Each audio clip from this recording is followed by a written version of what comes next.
Hi everybody, Anna K. Morris here with a quick coaching video for you today. And it's all about the story you tell yourself, right? So if you haven't seen yet, I'm launching a new course called The Money Game. And money is riddled with stories that we tell ourselves.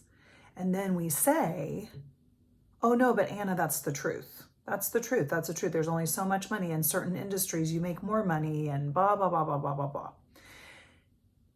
And we'll die saying that that's the truth, right? Saying that like, no, that is the way. Trust me, it is the hardest thing that I coach people on.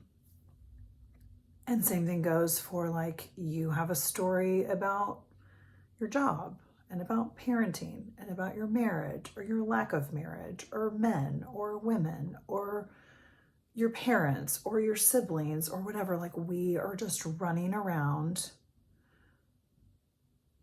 making stories up, right? And you'll listen to this video and it might piss you off because you're like, no, but it's the truth. Okay. What if it's not though? So I'll give you an example. Derek and I, when we first got married, I didn't grow up in a household that like felt good around money. It was very limited.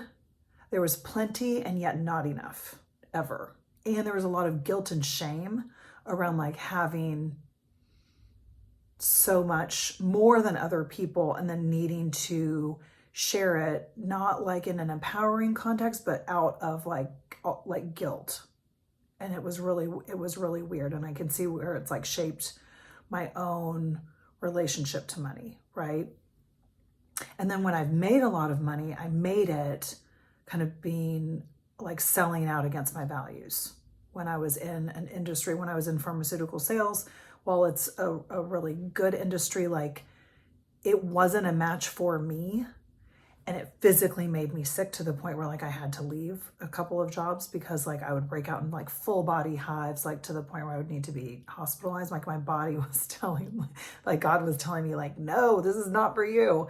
And I made lots of money. So it's been something for me to rewire myself to think that I can make a lot of money doing what I love, what I'm naturally gifted at, what I'm in the flow of, like what I'm here for in this world, right? Because I don't have as much evidence for that. I have to look sometimes to other people to say like, well, but she's doing it, but he's doing it. Like, surely this is possible. So you have to look for evidence.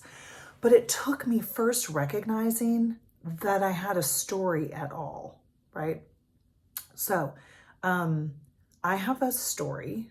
And I want you to look at like what some of your stories might be. And this is why journaling is so incredibly helpful. But I have a story that like I'm always on the outskirts of a group, that I never quite fit in, right?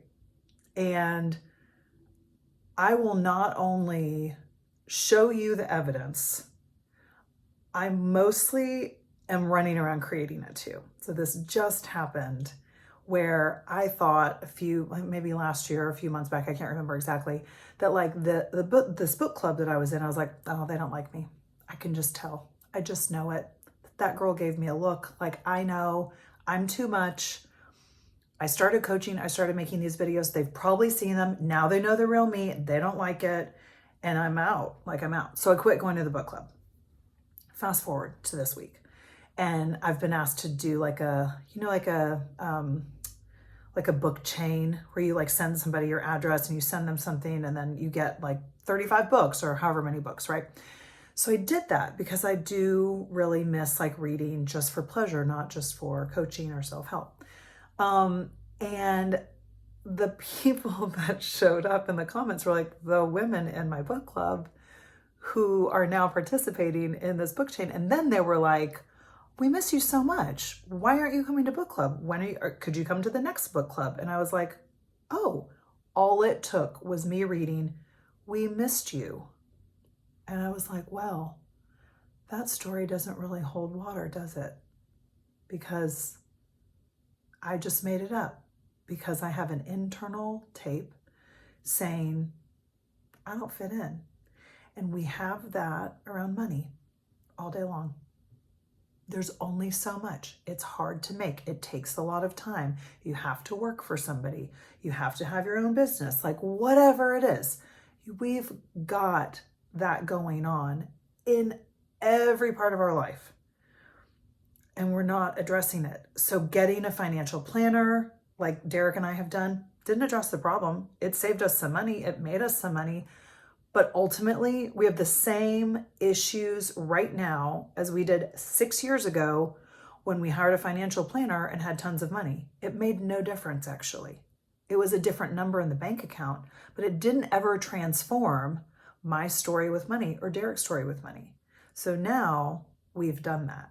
And it's so much fun when you get to rewrite the story. So I want you to consider that something in your life that's disempowering is only a story that you've made up. What's the new story you could tell? Is your old story true? And if you want to work with me, I'm really good at dismantling your stories. It's one of my favorite things to do. I do it all the time in my coaching groups. So I love you. You can sign up for the money game right now. We're going to get started in a couple of weeks. I've got the power of journaling going right now. It's not available because we've already started, but you can message me and say that you're interested in the next one, and all different kinds of ways to work with me. And there's one-on-one sessions. So I love you. I hope you're having a great Friday. Bye.